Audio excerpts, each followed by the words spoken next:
Hi there, I'm Tony Kirby from the Yacht Patrice. It's a Curve 46. It's 4.5 years old now. It was launched in 2013.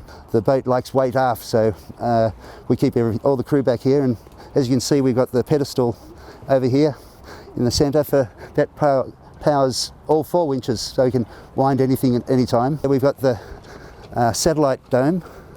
That's a very expensive internet which we try to use at the minimum, get coverage anywhere in the world and get weather reports and so forth.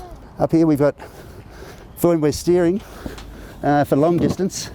When the boat's on a nice heel, we have a steering board, so you can sit in 3 different positions and stand there and be nice and straight while the boat's at an angle. There are foot bars there too for when the crew can hang on and grab on and put their feet against things to not fall off.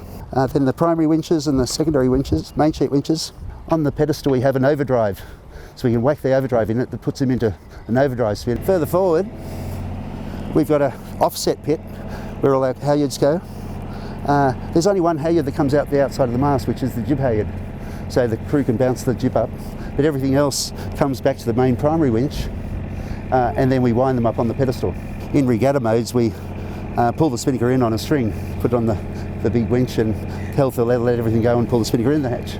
The forward hatch seals by a rubber, like a push bike tyre. Then we've got a little electric pump down below, so once it's closed we can then push the pump and it seals it up. We can do that up on deck, or we've got a little switch in here where the instruments are. So yeah, it's very quaint down here. It's actually quite a lot of space for this size sort of boat. It's very open, but when I'm getting around the boat I put knee pads on and it's much safer just to crawl everywhere, and it's safer. We have a little small fridge, which not many race boats have, I don't think, but I have to have a fridge, so we'll put all our food in there for the trip. Over this side we've got the little quaint galley, which I've got 2 little camping stoves. These we can boil water in about 2 minutes in that much water. But for our meals we don't eat freeze-dried. We have nice little prepared meals which are vacuum bagged up, frozen. We de-thaw them before we put them in, and then we can throw them in the pots, and I can feed the whole crew in about 3/4 of an hour boiling them up. This is the release for the hatch down below, and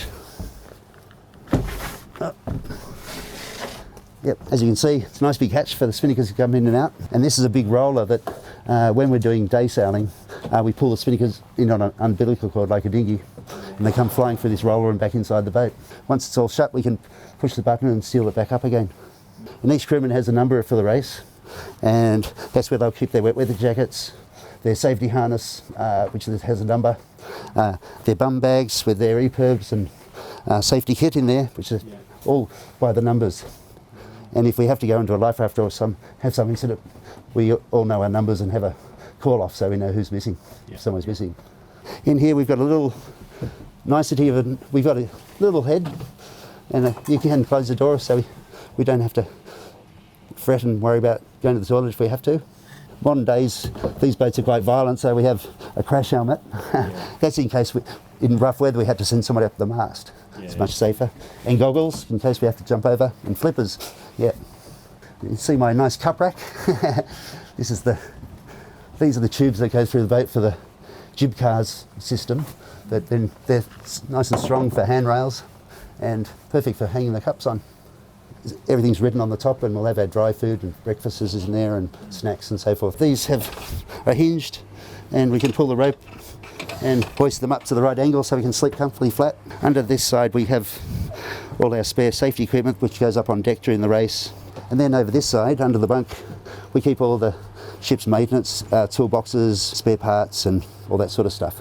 And then just down in here we've got cover there to stop all the water coming down the hatch and wrecking our instruments, electronics. We've got 3 more bunks down here. We've got 2 at the bottom, 1 on the top.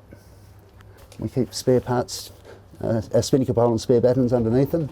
Underneath here is our nav station, and we have our radios behind here, the VHF and the HF radio. Then this side we have our chart table computer which has all our charts and system on it, normal GPS and plotter here, battery gauge. This is our sat phone.